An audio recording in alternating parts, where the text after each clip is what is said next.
First, we should define the boundaries where there are color differences, like here in the glass. As you can see, we don't have a nice edge to select. This can be easily done with the Select tool. We select the area we want, and the angle selection helps us.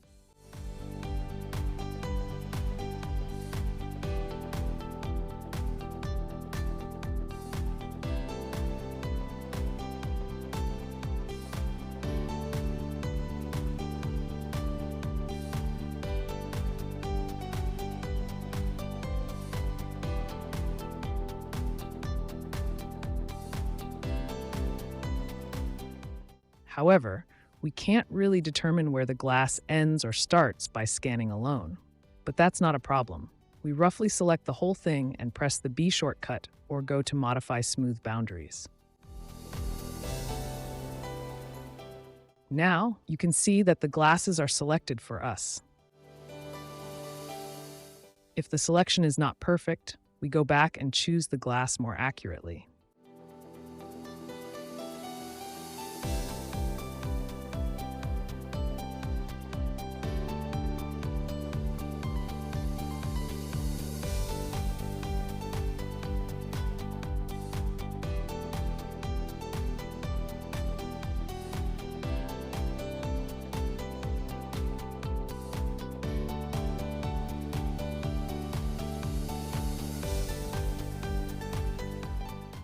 You can already see that the mesh poses some problems due to the lack of straight edges. But now we have a nice edge. Does it match the glass? I always compare it directly with the image. The glass goes a bit further in here. Later, during the selection, we can also adjust the blur properly.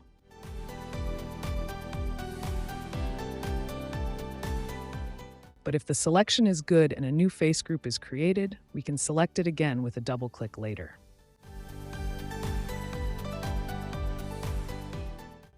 Now I'll do all this first, but I also want to show you another thing. We have a nice line here in the mesh. Let me select it. You can see that it has been nicely separated. It may not look good for the network structure itself, but it's exactly what we want for our purposes. Now I will do this for the whole model. Okay, I'm done now. I have selected all the faces we need, and now we can simply export it and continue working in Blender.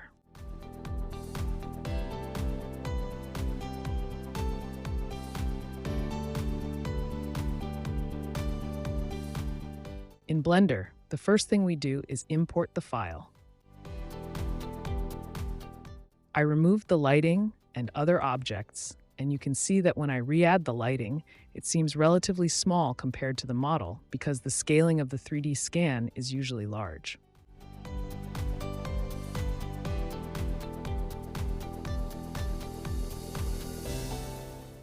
The first thing we do is align our model so that we can work properly. We rotate it for easier navigation.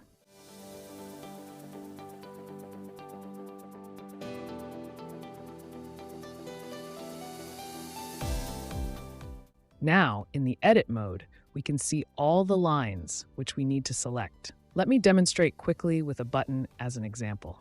We click on one node, hold the Control key, and continue.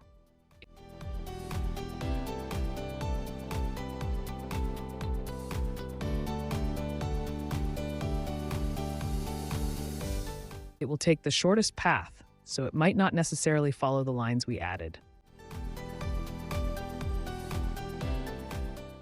If we make a mistake, we can press Ctrl-Z to undo or continue selecting from a different point with the Shift key.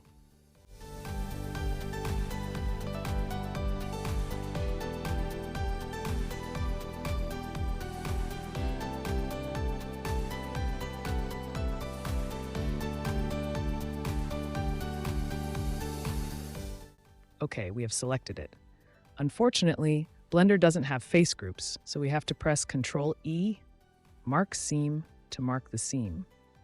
Now, I will show you how this works with larger lines. We can try to cover a longer distance. The short path should be helpful.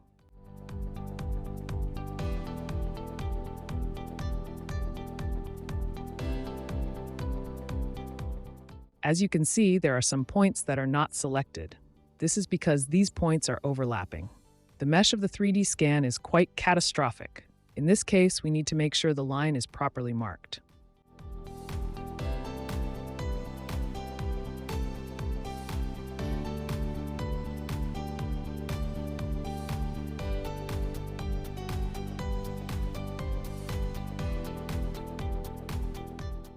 Okay, I've created all the seams, and now I will show you how to select the faces. We need to click on Faces at the top and select Select Mode Faces in Edit Mode. Now, if I press the L key, you can see that I can easily select all the faces I want to paint later.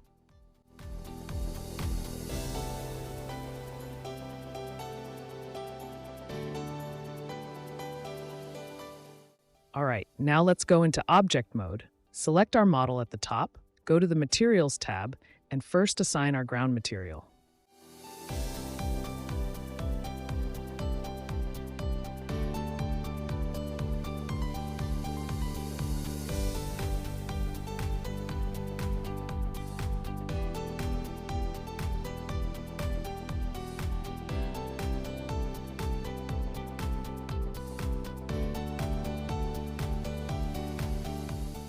Select the black glasses, create a new material called Glass, and assign it to the glasses.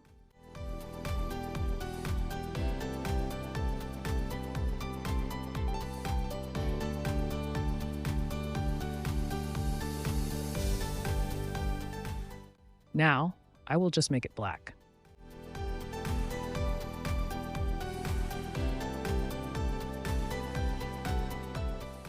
Currently, you can't see anything because we don't have any light. Okay, I just noticed a mistake. For example, with this theme, the top is also selected, and I was wondering why. As I mentioned before, sometimes the points overlap, and that's the problem here. There is no connection. So how do we fix it? We simply create a connection and mark the seam again to close it.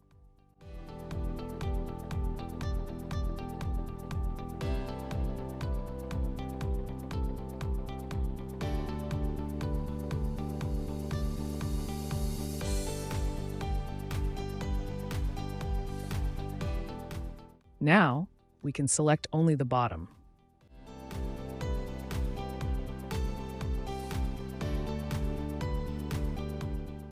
I have selected everything to make sure, and it seems to be correct.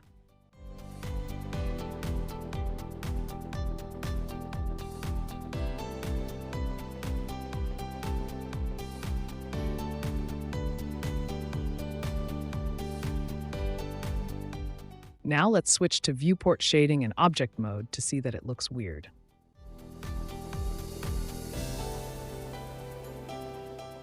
So the first thing I will do is switch the render mode to Cycles and use GPU if supported.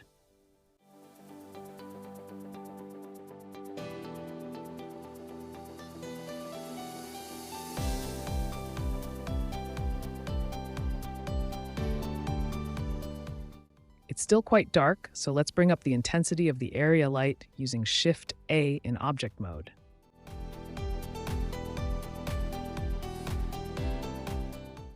You can see the area is quite small, or rather our object is too big, so let's scale it up.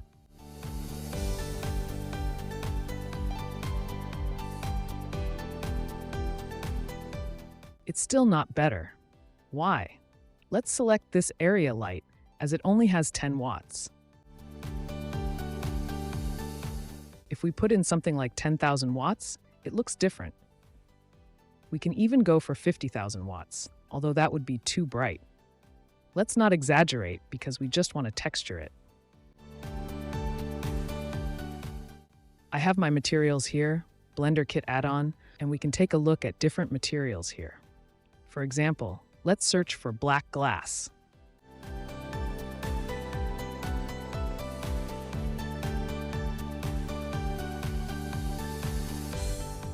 And if I click here and drag the material onto the object, it replaces the current material with this one.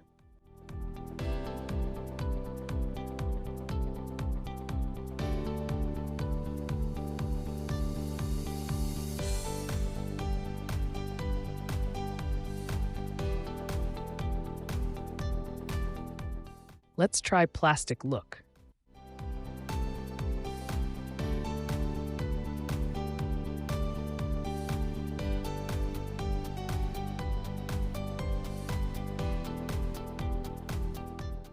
Now we can start assigning materials. For the beak, let's use a used Lego plastic look. Now let's take a look at the shader editor, where we can see the loaded plastic material.